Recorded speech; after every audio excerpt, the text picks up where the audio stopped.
السلام عليكم ورحمة الله.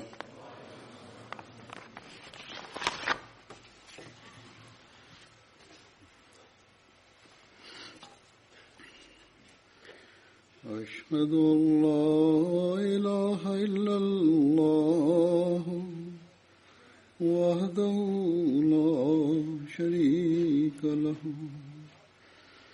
وأشهد أن محمدا عبده ورسوله أما بعد فأعوذ بالله من الشيطان الرجيم بسم الله الرحمن الرحيم الحمد لله رب العالمين الرحمن الرحيم مالك يوم الدين إياك نعبد وإياك نستعين اهدنا الصراط المستقيم صراط الذين أنعمت عليهم غير المغضوب عليهم ولا الضالين. ഇന്ന് അള്ളാഹുവിന്റെ അനുഗ്രഹത്താൽ അഹമ്മദിയ ജമാഅത്ത് ഹോളണ്ടിന്റെ ജൽസ സാലാന ആരംഭിക്കുകയാണ്. അനേകം വർഷങ്ങൾക്ക് ശേഷം നിങ്ങളുടെ ജൽസ പങ്കെടുക്കാൻ അള്ളാഹു എനിക്ക് തൗഫീക്ക് നൽകിയിരിക്കുകയാണ്. കഴിഞ്ഞ കുറെ വർഷങ്ങളായി അമീർ സാഹിബ് ജൽസയിൽ വരാൻ വേണ്ടി പറഞ്ഞുകൊണ്ടിരുന്നു. എന്നാൽ മറ്റു ജമാഅത്തി തിരക്കുകൾ കാരണം എനിക്ക് ആഗ്രഹമുണ്ടായിരുന്നിട്ടും ഇത് സാധിച്ചില്ല.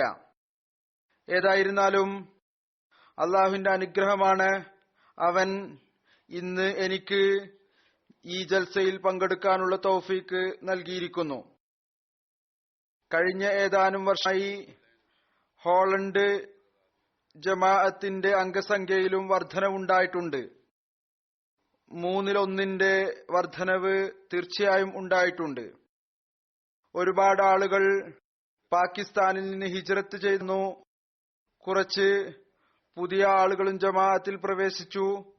ഏതായിരുന്നാലും ലോകത്തിലെ മറ്റു ജമാഅത്തുകളെ പോലെ തന്നെ ഹോളണ്ടിലെ ജമാഅത്തും തങ്ങളുടെ എണ്ണം അതല്ലെങ്കിൽ അവരുടെ സാധന സാമഗ്രികളുടെ കാര്യത്തിൽ പുരോഗതി കൈവരിച്ചുകൊണ്ടിരിക്കുകയാണ്. ലിറ്ററേച്ചറിന്റെയും മറ്റും പ്രസിദ്ധീകരണവും ഇവിടെ മെച്ചപ്പെട്ട നിലയിൽ നടന്നുകൊണ്ടിരിക്കുന്നു. പുതിയ അതുപോലെ പള്ളിയും ഒരു ജമാഅത്തിന് ലഭിച്ചിരിക്കുന്നു. അതിപ്പോൾ ഞാൻ കണ്ടിട്ടില്ല. എന്നിരുന്നാലും ആളുകളിൽ നിന്ന് അൽമേറിലെ പള്ളിയുടെ ഭംഗിയെ കുറിച്ചുള്ള പ്രശംസകൾ കേട്ടു.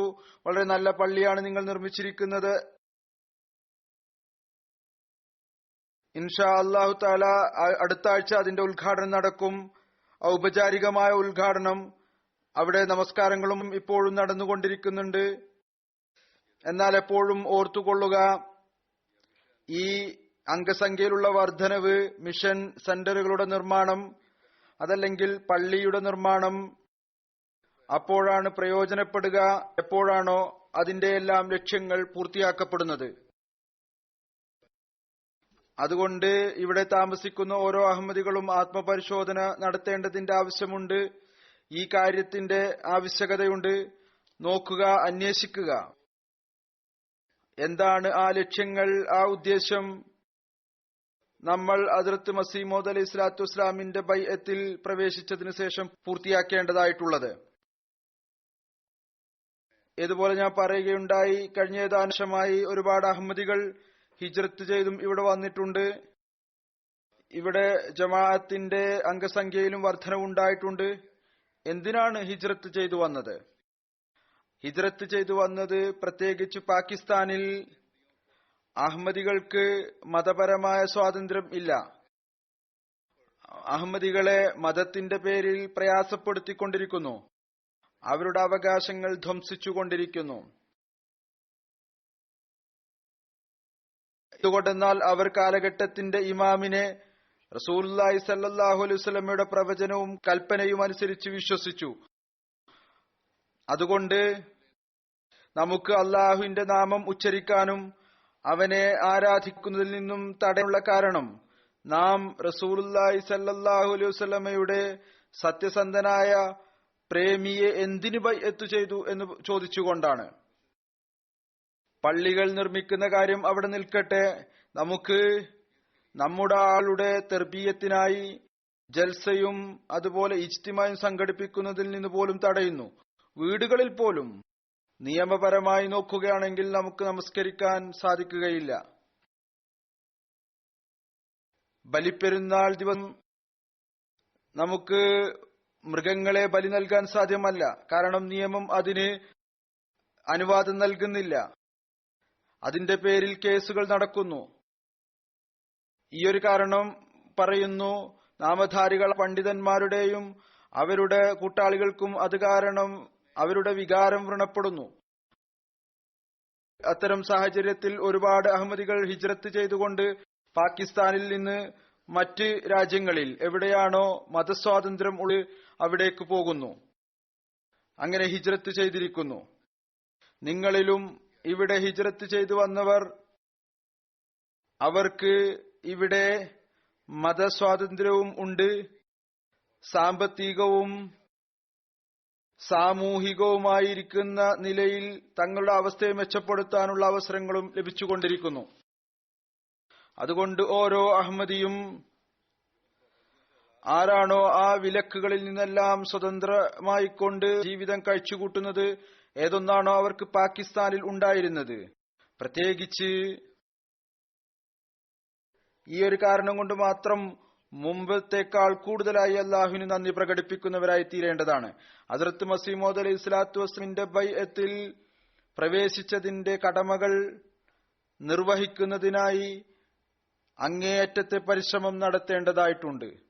തങ്ങളുടെ ആത്മീയവും വൈജ്ഞാനികവും സ്വഭാവപരവുമായ അവസ്ഥയെ മെച്ചപ്പെടുത്തുന്നതിനു വേണ്ടി പരിശ്രമിക്കേണ്ടതായിട്ടുണ്ട്. ഈ കാര്യത്തിൽ സന്തോഷിക്കുന്നവരായി മാറരുത്. നാം ഇപ്പോൾ സ്വതന്ത്രരാണ്. നമ്മുടെ മേൽ അത്തരത്തിലുള്ള ഒരു വിലക്കുകളും ഇല്ല. ഏതൊന്നാണോ നമ്മെ നമ്മുടെ മതം അനുസരിച്ച് പ്രവർത്തിക്കുന്നതിൽ നിന്ന് തടയുന്നത്, അഥവാ നമ്മുടെ കർമ്മങ്ങൾ അല്ലാഹുവിന്റെ കൽപ്പന അനുസരിച്ചല്ല എങ്കിൽ നാം നമ്മുടെ ഉള്ളിൽ പരിശുദ്ധമായ മാറ്റങ്ങൾ ഉണ്ടാക്കുന്നില്ല എങ്കിൽ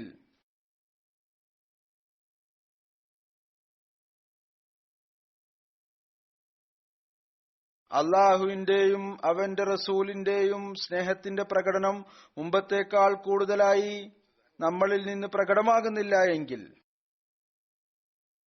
ഈ സ്വാതന്ത്ര്യം കൊണ്ട് എന്ത് പ്രയോജനമാണുള്ളത്? ഈ ജൽസയിൽ പങ്കെടുക്കുന്നത് കൊണ്ട് എന്ത് പ്രയോജനമാണ് ലഭിക്കുക? ഈ പള്ളികളുടെ നിർമ്മാണം കൊണ്ട് ഇത് പ്രയോജനമാണുള്ളത്. യഥാർത്ഥത്തിലുള്ള പ്രയോജനം നമുക്ക് ഈ സ്വാതന്ത്ര്യത്തിന്റേത് അപ്പോഴാണ് ലഭിക്കുക എപ്പോഴാണോ നാം ബൈഅത്തിന്റെ കടമകൾ നിർവഹിക്കുന്നവരായി മാറുന്നത്. ഹദ്റത്ത് മസീഹ് മൗഊദ് അലൈഹി സ്വലാത്തു വസ്സലാം ഈ ജൽസകൾ സംഘടിപ്പിക്കാനുള്ള പ്രഖ്യാപനം അത് അള്ളാഹുവിന്റെ നിർദ്ദേശം അനുസരിച്ചുകൊണ്ടാണ് ആരംഭിച്ചിട്ടുള്ളത്. അത് ആരംഭിക്കാനുള്ള കാരണം ജൽസകൾ മുഖേന നമ്മളിൽ പരിശുദ്ധമായ മാറ്റം ഉണ്ടാകണം. നാം ദീനിന് ദുനിയാവിനേക്കാൾ പ്രാധാന്യം കൽപ്പിക്കുന്നവരായി മാറണം. അതിന്റെ ശരിയായ ഗ്രാഹ്യവും അറിവും നമുക്കുണ്ടായിത്തീരണം. നാം അള്ളാഹുവിനും അവന്റെ റസൂൽ സല്ലല്ലാഹു അലൈഹി വസല്ലമയുടെയും സ്നേഹം നമ്മുടെ ഹൃദയത്തിൽ ഉണ്ടാക്കിയെടുക്കുന്നവരായി മാറണം. നമ്മുടെ ആത്മീയവും സ്വഭാവപരവും വൈജ്ഞാനികവുമായ അവസ്ഥയെ മെച്ചപ്പെടുത്തുന്നവരായി മാറണം.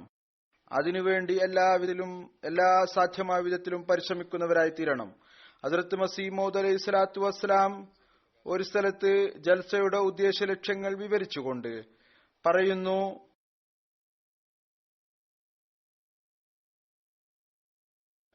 തന്റെ ബൈഅത്തിൽ പ്രവേശിച്ചവരെ ഉപദേശിച്ചുകൊണ്ട് പറയുകയാണ്,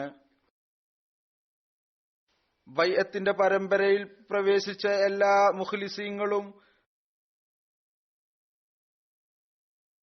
ഈ വിനീതനിൽ ബൈഅത്ത് ചെയ്തിട്ടുള്ളവർ വ്യക്തമായി മനസ്സിലാക്കുക, ബൈഅത്ത് ചെയ്തത് കൊണ്ടുള്ള ഉദ്ദേശം എന്ന് പറയുന്നത് ഭൗതികതയോടുള്ള സ്നേഹം തണുത്തുപോവുകയും അള്ളാഹുവിനോടും റസൂലുള്ളാഹി സ്വല്ലല്ലാഹു അലൈഹി വസല്ലമയോടുള്ള സ്നേഹം ഹൃദയത്തിൽ അതീശത്വം നേടുകയും അത്തരത്തിലുള്ള ഒരു ഭൗതികതയോടുള്ള വിച്ഛേദന ഉണ്ടാവുകയും അത് മുഖേന ആഖിറത്തിന്റെ യാത്ര അനിഷ്ടകരമായി തോന്നാത്ത വിധത്തിലായിത്തീരുകയും ചെയ്യുക. വളരെ വ്യക്തമായിട്ടുള്ള നിർദ്ദേശങ്ങളാണ്. എന്റെ ബൈഅത്ത് ചെയ്തത് കൊണ്ടുള്ള ഉദ്ദേശം എന്ന് പറയുന്നത് കേവലം ഒരു നാവ് കൊണ്ടുള്ള വാദം മാത്രമായിരിക്കരുത്, മറിച്ച് ആത്മാർത്ഥരായ ആളുകളിൽ പ്രവേശിക്കണം. ആത്മാർത്ഥതയിലും കുറിലും അപ്പോഴാണ് പുരോഗതി ലഭിക്കുക എപ്പോഴാണോ അള്ളാഹുവിന്റെയും റസൂൽ സല്ലല്ലാഹു അലൈഹി വസല്ലമയുടെയും സ്നേഹം മറ്റെല്ലാ സ്നേഹത്തെക്കാളും മുൻകടന്നതായി മാറുന്നത്. അതുകൊണ്ടാണ് ബൈഅത്തിന്റെ നിബന്ധനയിൽ അവിടുന്ന് ഈ ഒരു നിബന്ധന വെച്ചിരിക്കുന്നത്, അള്ളാഹുവിന്റെ വചനങ്ങൾക്കും റസൂലുള്ളാഹി സ്വല്ലല്ലാഹു അലൈഹി വസല്ലമയുടെ വാക്കുകൾക്കും എല്ലാ കാര്യത്തിലും പ്രവർത്തന മേഖലയായി മനസ്സിലാക്കുന്നതാണ്. ഓരോ ബൈഅത്ത് ചെയ്യുന്ന ആളും അള്ളാഹുവിനെയും അവന്റെ റസൂലിനെയും എല്ലാ കാര്യങ്ങളിലും മാർഗദർശകരാക്കി മനസ്സിലാക്കാൻ സാധിക്കും. എപ്പോഴാണോ യഥാർത്ഥ രീതിയിലുള്ള സ്നേഹം അവരോടുണ്ടാകുന്നത്. അതുകൊണ്ട് ഈ ജൽസ സംഘടിപ്പിക്കാനുള്ള കാരണം നമുക്ക് കൂടെ കൂടെ ഈ കാര്യത്തെക്കുറിച്ചുള്ള ഒരു ഓർമ്മപ്പെടുത്തൽ ഉണ്ടാകുന്നതിന് വേണ്ടിയാണ്. നമ്മുടെ ബൈഅത്തിന്റെ ഉദ്ദേശ ലക്ഷ്യം എന്താണ്? ഇത് ഒരു നിസ്സാരമായ കാര്യമല്ല. ഭൗതികമായ സ്നേഹം പൂർണ്ണമായും ഇല്ലാതായി തീരുക എന്നുള്ളത്, അതിനു മുകളിൽ അള്ളാഹുവിന്റെയും റസൂലിന്റെയും സ്നേഹം അതീശത്വം നേടുക എന്നുള്ളത്, അതിനായി അതികഠിനമായ പരിശ്രമത്തിന്റെ ആവശ്യമുണ്ട്. നമ്മൾ ബൈഅത്ത് ചെയ്ത് കഴിഞ്ഞപ്പോൾ പിന്നീട് ഈ പരിശ്രമം നടത്തേണ്ടതുണ്ട്. നമ്മെ നമ്മുടെ ഭൗതിക ജോലികൾ, നമ്മുടെ ഇബാദത്തുകൾക്കായി നമുക്കതിനെ ത്യജിക്കേണ്ടതായിട്ട് വരും. ഭൗതികമായ തിരക്കുകൾ അള്ളാഹുവിന്റെ കടമകൾ നിർവഹിക്കുന്നതിന് വേണ്ടി ത്യജിക്കേണ്ടതായിട്ട് വരും. ഏതൊരു കാര്യമാണോ നമ്മെ അള്ളാഹുവിന്റെ സാമീപ്യത്തിൽ നിന്ന് തടയുന്നത്, അതിൽ നിന്ന് നമുക്ക് രക്ഷപ്പെടേണ്ടതായിട്ട് വരും. അഥവാ നമ്മുടെ ജോലികൾ, നമ്മുടെ കച്ചവടങ്ങൾ അള്ളാഹുവിന്റെ കടമകൾ നിർവഹിക്കുന്നതിൽ നിന്ന് തടയുന്നുണ്ട് എങ്കിൽ നാം ഹസ്രത്ത് മസീഹ് മൗഊദ് അലൈഹി സ്വലാത്തു വസ്സലാമിന്റെ ജമാഅത്തിൽ നിലനിൽക്കുന്നതിനു വേണ്ടി ഇത്തരം തിന്മകളിൽ നിന്ന് തങ്ങളെ രക്ഷപ്പെടുത്തേണ്ടതായിട്ട് വരും. ഈ വിധത്തിലുള്ള തടസ്സങ്ങളെ നീക്കം ചെയ്യേണ്ടതായിട്ട് വരും. അതുപോലെ തന്നെ നമ്മുടെ അഹങ്കാരം, നമ്മുടെ നാമമാത്രമായ ഭൗതിക ആദരവുകൾ, പ്രസിദ്ധി, നമ്മുടെ സ്വാർത്ഥമായ ചിന്തകൾ, കർമ്മങ്ങൾ, അതെല്ലാം സൃഷ്ടികളുള്ള കടമകൾ നിർവഹിക്കുന്നതിൽ നമ്മെ തടയുന്നുവെങ്കിൽ അതും അള്ളാഹുവിന്റെ കൽപ്പനകളോടുള്ള ധിക്കാരമാണ്. സൃഷ്ടികളുള്ള കടമകൾ നിർവഹിക്കാനും അള്ളാഹു പറഞ്ഞിരിക്കുന്നത്. ഈ അനുസരണക്കേട് കാണിച്ചുകൊണ്ട് നാം ഹദ്റത്ത് മസീഹ് മൗഊദ് അലൈഹി സ്വലാത്തു വസ്സലാമിന്റെ ജമാഅത്തിൽ നിലനിൽക്കുക എന്നുള്ള ഉദ്ദേശത്തെ പൂർത്തിയാക്കുന്നവരായി തീരുകയില്ല. പിന്നീട് ഏതൊരു കാര്യത്തിലേക്കാണോ അങ്ങ് നമ്മുടെ ശ്രദ്ധ ക്ഷണിച്ചിരിക്കുന്നത്, അത് റസൂലുള്ളാഹി സ്വല്ലല്ലാഹു അലൈഹി വസല്ലമയോടുള്ള സ്നേഹമാണ്.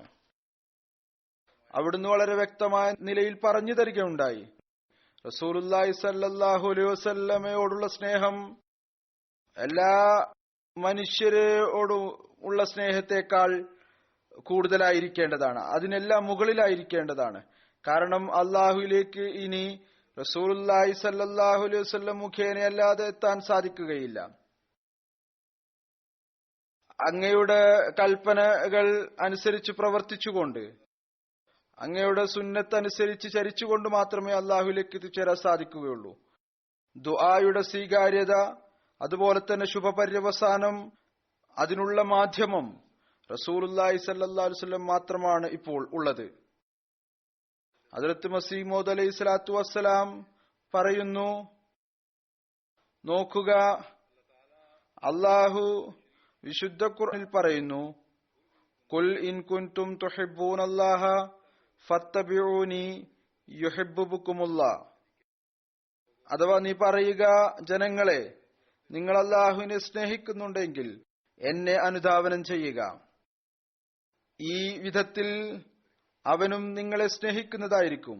അതായത് അല്ലാഹുവും നിങ്ങളെ സ്നേഹിക്കുന്നതായിരിക്കും. എപ്പോഴാണോ നിങ്ങൾ റസൂലുള്ളാഹി സ്വല്ലല്ലാഹു അലൈഹി വസല്ലം തിരുമേനിയെ പിന്തുടരുന്നത്, അപ്പോൾ അങ്ങയുടെ സുന്നത്തനുസരിച്ച് പ്രവർത്തിക്കുകയും അങ്ങയുടെ കൽപ്പനകൾ അനുസരിച്ച് പ്രവർത്തിക്കുകയും ചെയ്യുമ്പോൾ. ഹദ്റത്ത് മസീഹ് മൗഊദ് അലൈഹി സ്വലാത്തു വസ്സലാം പറയുന്നു, അള്ളാഹുവിന്റെ പ്രേമഭാജനമായി തീരുന്നതിന് റസൂലുള്ളാഹി സ്വല്ലല്ലാഹു അലൈഹി വസല്ലമയെ പിൻപറ്റുക എന്നുള്ളൊരു മാർഗമാണുള്ളത്. മറ്റൊരു മാർഗവും തന്നെയില്ല നിങ്ങളെ അള്ളാഹുമായി കൂട്ടിമുട്ടിക്കുന്നതിനായി. മനുഷ്യന്റെ ലക്ഷ്യം കേവലം ആ ഏകനായ പങ്കുകാരനില്ലാത്ത അള്ളാഹുവിനെ അന്വേഷിക്കുക എന്നുള്ളതായിരിക്കണം. ഇതായിരിക്കണം ലക്ഷ്യം. നമ്മൾ ഏകനായ പങ്കുകാരില്ലാത്ത അള്ളാഹുവിനെ അന്വേഷിക്കണം. മറ്റൊരു വസ്തുവിനെയും അന്വേഷിക്കരുത്. അള്ളാഹുവിനെതിരിൽ മറ്റൊരാളെയും നിർത്തരുത്. പറയുന്നു, ഷിർക്കിൽ നിന്നും ബിദ്അത്തിൽ നിന്നും രക്ഷപ്പെടേണ്ടതാണ്. ആചാരങ്ങളെ പിൻപറ്റുകയും ശരീരേച്ഛയെ അനുസരിക്കുകയും ചെയ്യുന്നവരായി മാറരുത്. നോക്കുക, ഞാൻ വീണ്ടും നിങ്ങളോട് പറയുകയാണ്, റസൂലുള്ളാഹി സ്വല്ലല്ലാഹു അലൈഹി വസല്ലമയുടെ യഥാർത്ഥ മാർഗമല്ലാതെ മനുഷ്യന് മറ്റൊരു മാർഗത്തിലൂടെയും വിജയം കരസ്ഥമാക്കാൻ സാധ്യമല്ല. അവിടുന്ന് പറയുന്നു, നമുക്ക് കേവലം ഒരു റസൂലാണുള്ളത്. ഒരൊറ്റ വിശുദ്ധ ഖുർആൻ ആണ് ആ റസൂലിന് ഇറങ്ങിയിട്ടുള്ളത്. അതിനെ പിൻപറ്റുന്നതിലൂടെ നമുക്ക് അള്ളാഹുവിനെ ലഭിക്കുന്നതാണ്.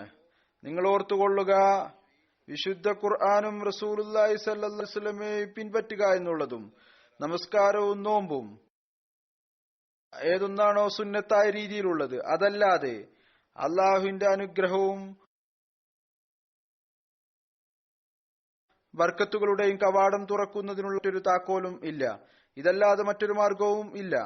ഈ ഒരു മാർഗം മാത്രമാണുള്ളത്.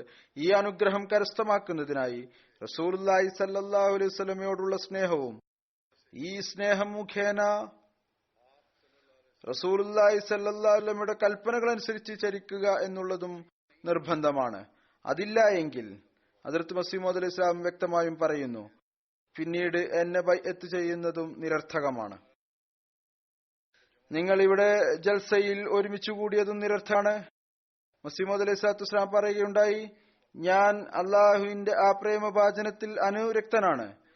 അതുകൊണ്ട് നിങ്ങൾ എന്റെ ബൈഅത്തിൽ നിലനിൽക്കാൻ ആഗ്രഹിക്കുന്നുവെങ്കിൽ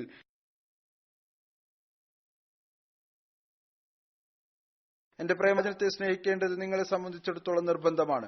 പറയുന്നു, നിങ്ങളുടെ അവസ്ഥയിൽ ഭൗതികതയോടുള്ള വിച്ഛേദനം ഉണ്ടാക്കുക, അതായത് അത്തരത്തിലുള്ള അവസ്ഥ ഉണ്ടാക്കുക.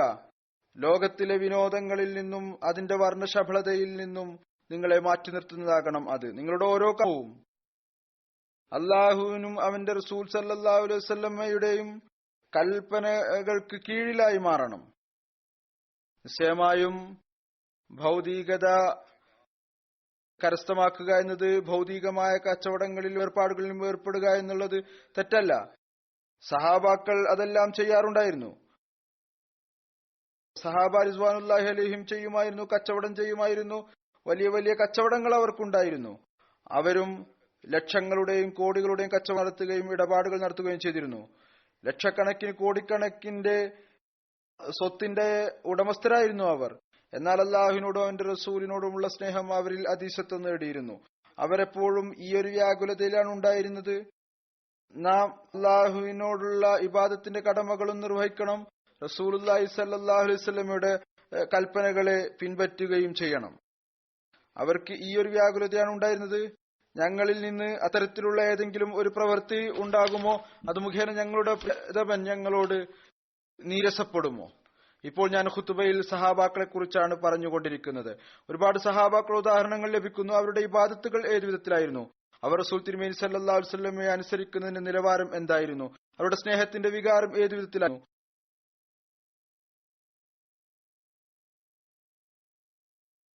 അവർക്ക് ഈ ഒരു വ്യാകുലത ഉണ്ടായിരുന്നത്, ഞങ്ങളിൽ നിന്ന് ഞങ്ങളുടെ പ്രിയതമന് നീരസമുണ്ടാകുന്ന ഒരു പ്രവൃത്തിയും സംഭവിച്ചു പോകരുത്. അതുകൊണ്ട് നമ്മുടെ ഉള്ളിലും ഈ കാര്യം ഉണ്ടായിരിക്കണം. എല്ലാ വിധത്തിലുള്ള ഭൗതിക തിരക്കുകൾ ഉണ്ടായിരുന്നിട്ടും നാം അള്ളാഹുവിനോടും അവന്റെ റസൂലിനോടുമുള്ള സ്നേഹത്തിൽ ഒരു കുറവും വരുത്തുന്നവരായി മാറരുത് ഇൻഷാ അല്ലാ. ഇതിനായി കഴിവിന്റെ പരമാവധി അള്ളാഹുവിന്റെയും അവന്റെ റസൂലിന്റെയും കൽപ്പന അനുസരിച്ച് പ്രവർത്തിക്കാൻ വേണ്ടി നാം ശ്രമിക്കേണ്ടതാണ്. തങ്ങളുടെ അവസ്ഥകളെ മെച്ചപ്പെടുത്തുന്നതിനു വേണ്ടി, ജൽസയുടെ ആത്മീയ അന്തരീക്ഷത്തിൽ നിന്ന് പ്രയോജനം എടുക്കുന്നതിനു വേണ്ടി, തങ്ങളുടെ കർമ്മപരമായ അവസ്ഥയിൽ പുരോഗതി ഉണ്ടാക്കിയെടുക്കുന്നതിനു വേണ്ടിയാണ് നാം ഈ 3 ദിവസങ്ങളിൽ ഇവിടെ ഒരുമിച്ചു കൂടിയിരിക്കുന്നത്. ഈ കാര്യം എപ്പോഴും നമ്മൾ ഓർത്തിരിക്കേണ്ടതാണ്. ഇതായിരിക്കണം നമ്മുടെ ചിന്തയും. നാം ഇവിടെ 3 ദിവസം സമ്മേളിച്ചതിന്റെ ലക്ഷ്യം എന്താണ്? ഇതാണ്, ഈ ആത്മീയ ലക്ഷ്യത്തിൽ നമ്മൾ പ്രയോജനമെടുക്കുക, തങ്ങളുടെ കർമ്മപരമായ അവസ്ഥയെ മെച്ചപ്പെടുത്തുന്നതിന് പരിശ്രമിക്കുക, തങ്ങളിലെ തിന്മകളെ ദൂരീകരിക്കുക. ഈ ദിവസങ്ങളിൽ ദിക്റെ ഇലാഹിയിലും ഇസ്തിഗ്ഫാറിലേക്കും നമ്മൾ ശ്രദ്ധിക്കുക. ഇബാദത്തിനോടൊപ്പം, അഥവാ നമ്മുടെ ചിന്ത ഇതല്ല എങ്കിൽ നമ്മളുടെ ജൽസയിലേക്കുള്ള വരവ് നിരർത്ഥകമാണ്. ബുദ്ധി ആവശ്യപ്പെടുന്നത് ഇതാണ്, ഈ 3 ദിവസങ്ങളെ ഒരു ട്രെയിനിങ് ക്യാമ്പായി മനസ്സിലാക്കുക. നമ്മുടെ കർമ്മ അവസ്ഥയിൽ ഉണ്ടായിരിക്കുന്ന കുറവുകൾ മനുഷ്യൻ ഒരു അന്തരീക്ഷത്തിൽ നിന്ന് പുറത്തു വരുമ്പോൾ അതുണ്ടാകുന്നതാണ്. അത് ദൂരീകരിക്കുന്നതിനായി നമ്മൾ ശ്രമിക്കുക. ഹദ്റത്ത് മസീഹ് മൗഊദ് അലൈഹി സ്വലാത്തു വസ്സലാം ഒരു സ്ഥലത്ത് ജൽസ പ്രയോജനം വിവരിച്ചുകൊണ്ട് പറയുന്നു, കഴിവിന്റെ പരമാവധി എല്ലാ സഹോദരങ്ങളും കേവലം അള്ളാഹുവിന് വേണ്ടി മാത്രം ദൈവിക കാര്യങ്ങൾ കേൾക്കുന്നതിനും ദുആയിൽ പങ്കെടുക്കുന്നതിനും വേണ്ടി ഈ ദിവസങ്ങളിൽ വരേണ്ടതാണ്. ഈ ദിവസയിൽ അത്തരത്തിലുള്ള വൈജ്ഞാനികവും ആത്മീയ ജ്ഞാനപരവുമായ കാര്യങ്ങൾ കേൾപ്പിക്കുന്നതിനുള്ള പരിപാടി ഉണ്ടാകും. അത് ഈമാനും ദൃഢവിശ്വാസവും മാരിഫത്തിനും പുരോഗതി നൽകുന്നതിന് അനിവാര്യമായിട്ടുള്ളതാണ്. അതുകൊണ്ട് ജൽസയുടെ ലക്ഷ്യം ഈമാനിലും യക്കീനിലുമുള്ള പുരോഗതിയാണ്, മാരിഫത്തിൽ മുന്നോട്ട് ഗമിക്കുക എന്നുള്ളതാണ്. അവിടുന്ന് ഇതുകൂടി പറയുകയുണ്ടായി ഒരു സ്ഥലത്ത്, ഒരവസരത്തിൽ, ഇത് ഭൗതിക മേളകളെ പോലുള്ള ഒരു മേളയല്ല. നമ്മൾ ഒരുമിച്ചു കൂടുന്നു, ഒച്ചപ്പാടും ബഹളവും ഉണ്ടാക്കി തങ്ങളുടെ എണ്ണത്തെ വെളിപ്പെടുത്തി. ഇതല്ല ലക്ഷ്യം. ജൽസയിൽ വരുന്ന ഓരോ വ്യക്തിയും, പുരുഷനും സ്ത്രീയും, യുവാവും വൃദ്ധനും ഈ കാര്യത്തിലേക്ക് ശ്രദ്ധിക്കണം. അവരുടെ ഈമാനും യഖ്നും മഅരിഫത്തും വർദ്ധിക്കണം. അങ്ങനെ അള്ളാഹുവിനോടും അവന്റെ റസൂലിനോടുമുള്ള സ്നേഹം വർദ്ധിക്കണം. ഈമാനും യഖീനും മഅരിഫത്തും വർദ്ധിക്കുമ്പോഴാണ് അള്ളാഹുവിനോടും റസൂലിനോടുമുള്ള സ്നേഹം വർദ്ധിക്കുന്നത്. അഥവാ അള്ളാഹുവിന്റെ സ്ഥാനത്തെക്കുറിച്ചും റസൂൽ തിരുമേനി സല്ലല്ലാഹു അലൈഹി വസല്ലം സ്ഥാനത്തെക്കുറിച്ചും തിരിച്ചറിവ് തന്നെ നമുക്കില്ല എങ്കിൽ, അള്ളാഹുവിന്റെ അസ്തിത്വത്തെക്കുറിച്ചോ വിശ്വാസം തന്നെ നമുക്കില്ല എങ്കിൽ, പിന്നെ മാരിഫത്തിൽ എങ്ങനെയാണ് പുരോഗമിക്കാൻ സാധിക്കുക? ഈ മാരിഫത്തിൽ പുരോഗമിക്കുന്നതിലൂടെ തന്നെ നമുക്ക് യഥാർത്ഥത്തിലുള്ള പുരോഗതി ലഭിക്കുകയും ചെയ്യുക.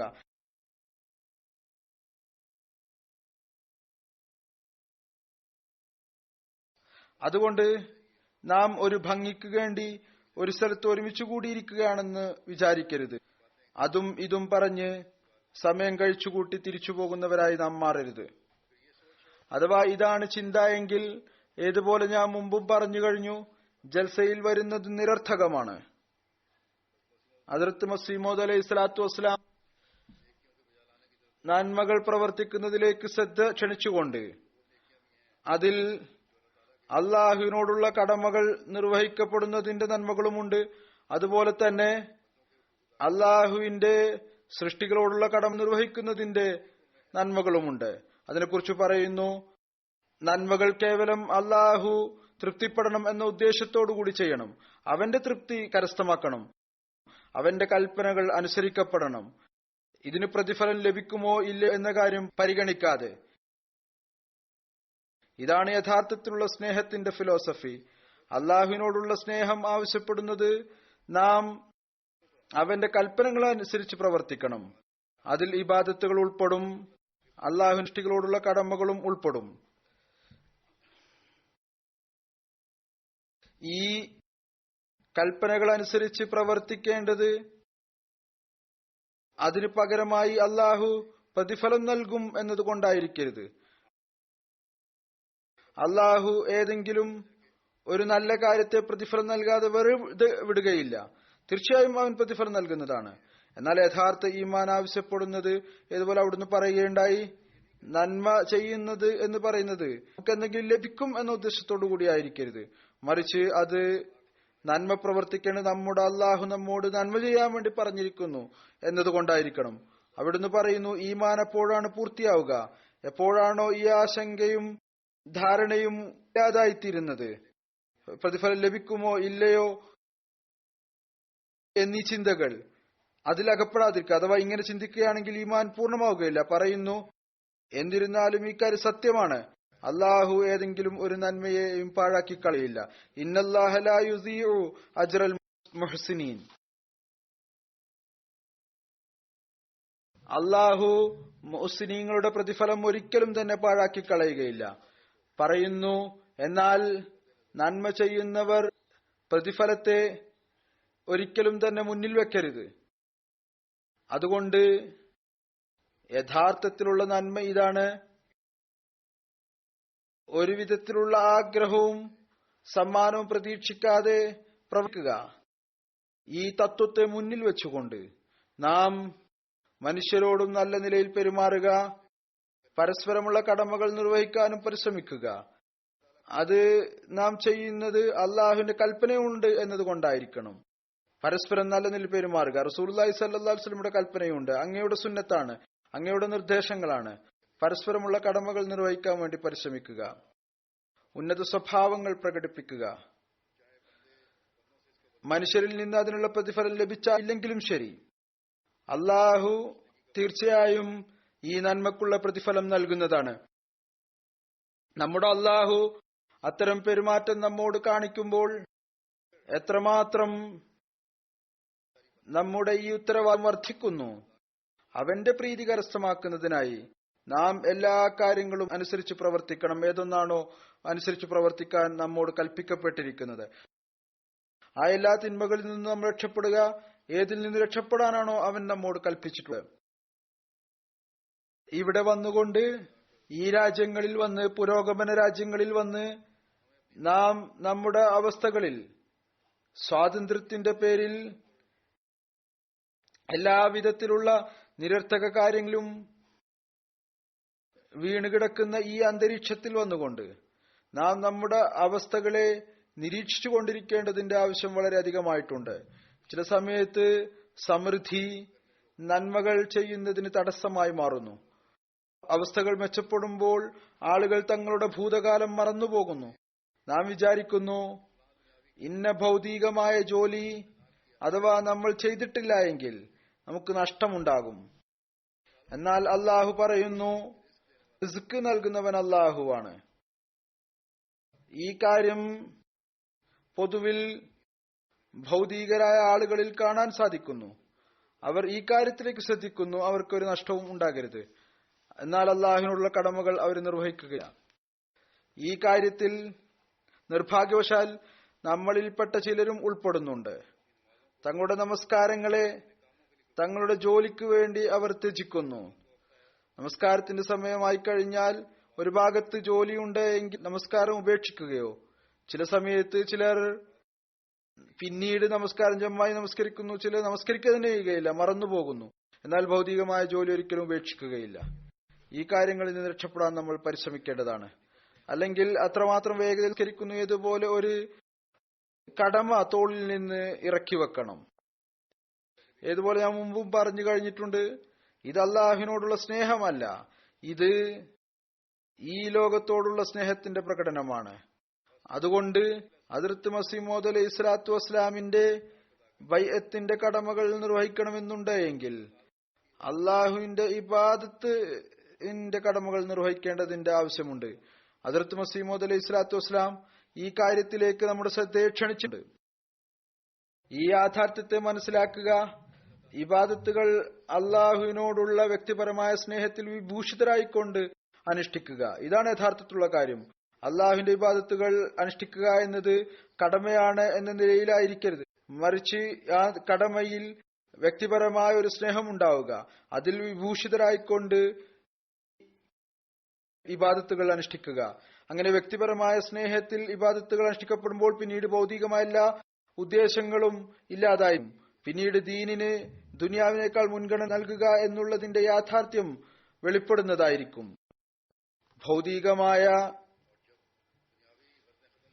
ഉദ്ദേശങ്ങളെല്ലാം തന്നെ ഇല്ലാതായി തീരുമ്പോൾ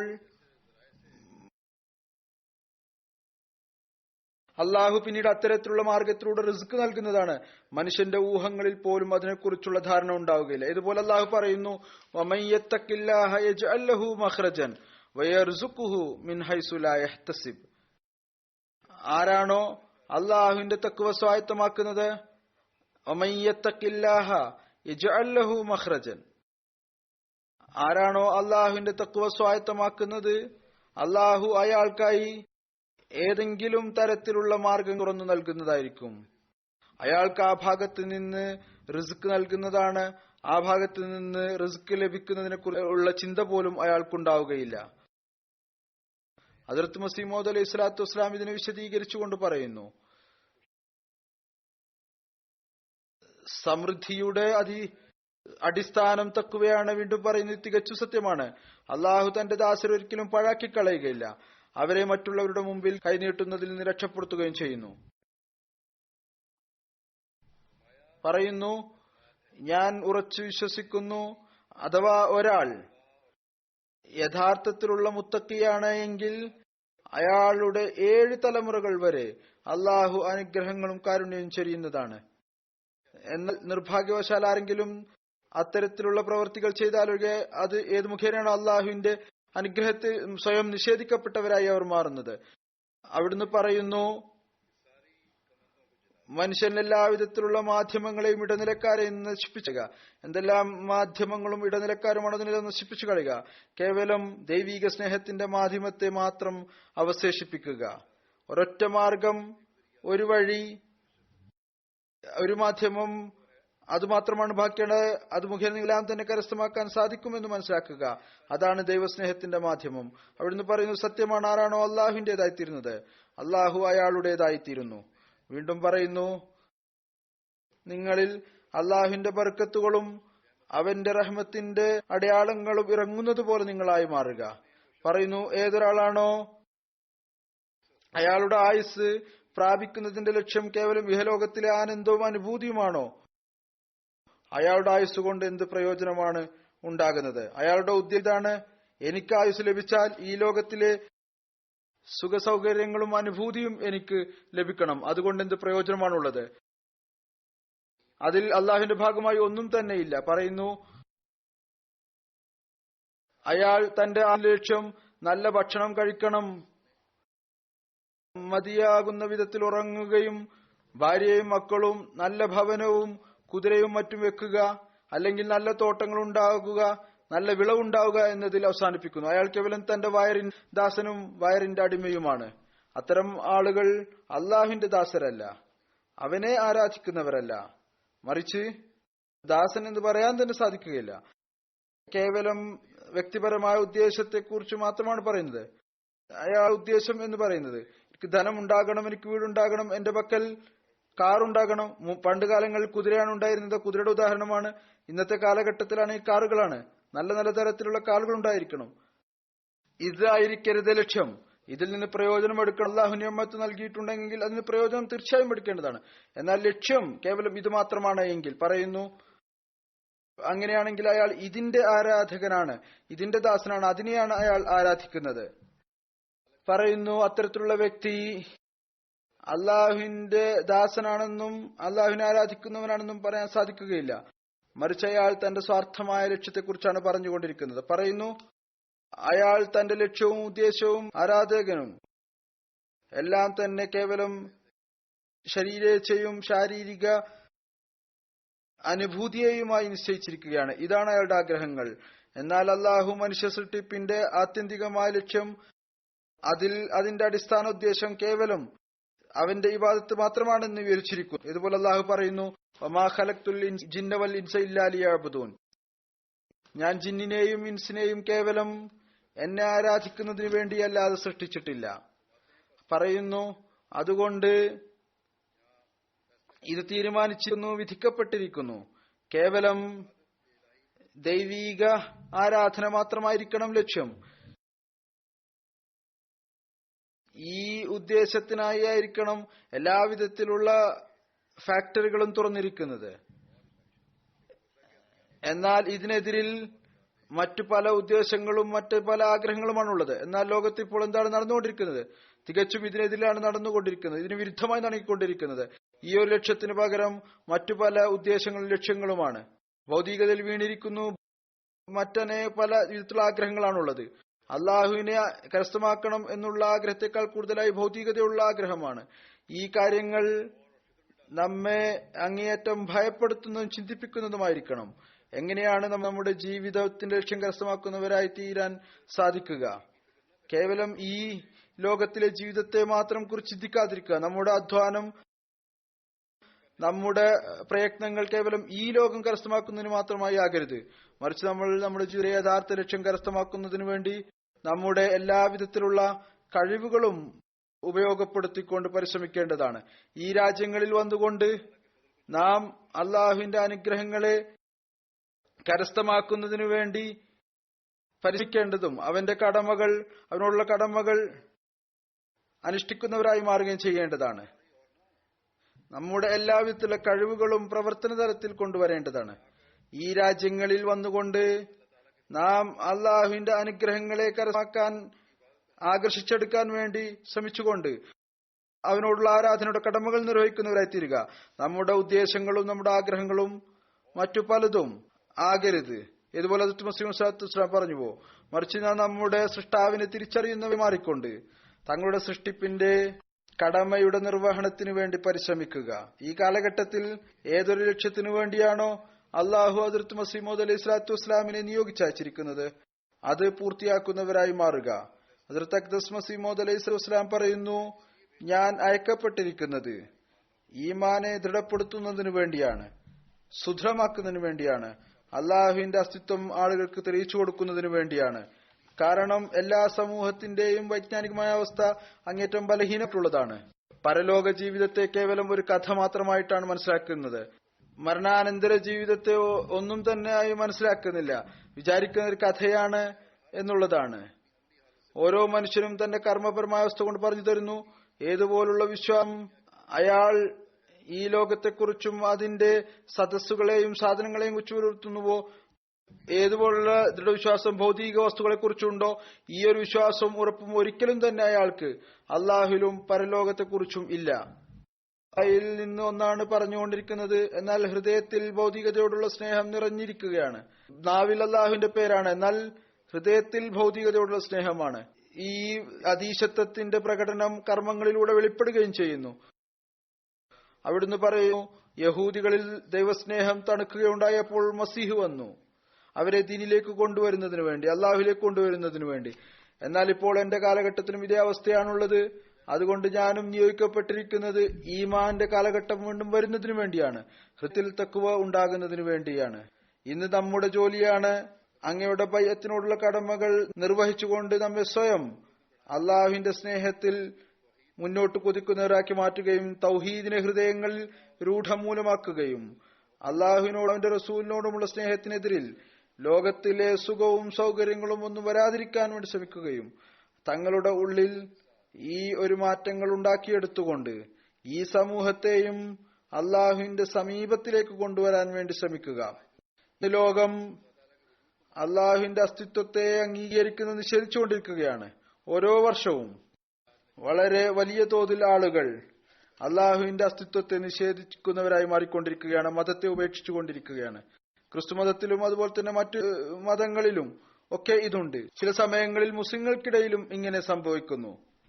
അതുകൊണ്ട് ഈ ആളുകൾ നിഷേധികളായി മാറുമ്പോൾ അത്തരം സാഹചര്യത്തിൽ അള്ളാഹുവിനോടുള്ള സ്നേഹം നമ്മുടെ ഹൃദയത്തിൽ ഉണ്ടാക്കിയെടുത്തുകൊണ്ടാം ലോകത്തിനും അള്ളാഹുവിന്റെ അസ്തിത്വത്തെക്കുറിച്ച് പ്രകടിപ്പിച്ചുകൊണ്ട് ഇരിക്കേണ്ടതാണ്. അപ്പോഴായിരിക്കും ഈ ജൽസയുടെ ലക്ഷ്യം പൂർത്തിയാക്കുന്നവരായി നമ്മൾ മാറുകയും ഹദ്റത്ത് മസീഹ് മൗഊദ് അലൈഹി സ്വലാത്തു വസ്സലാമിനുള്ള ബൈഅത്തിന്റെ കടമകൾ നിർവഹിക്കുന്നവരായി മാറുകയും ചെയ്യുക.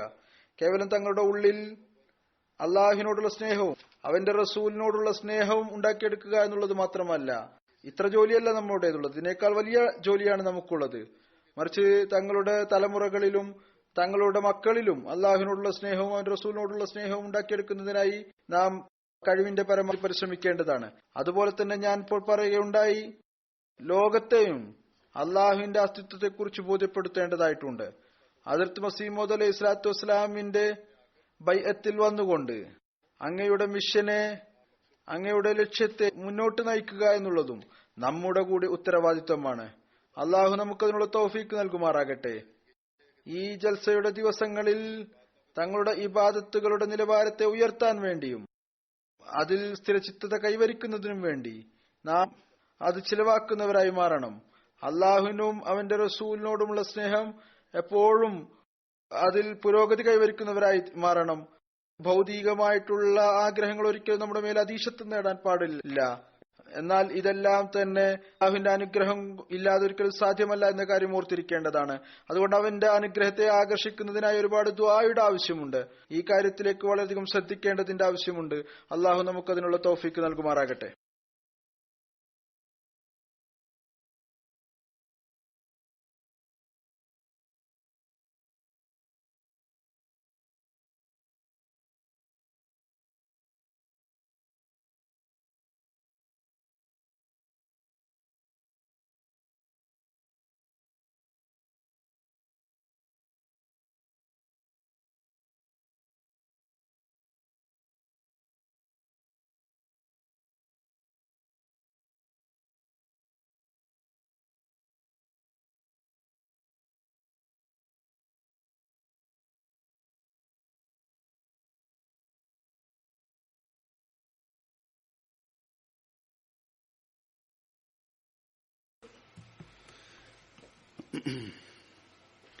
الحمد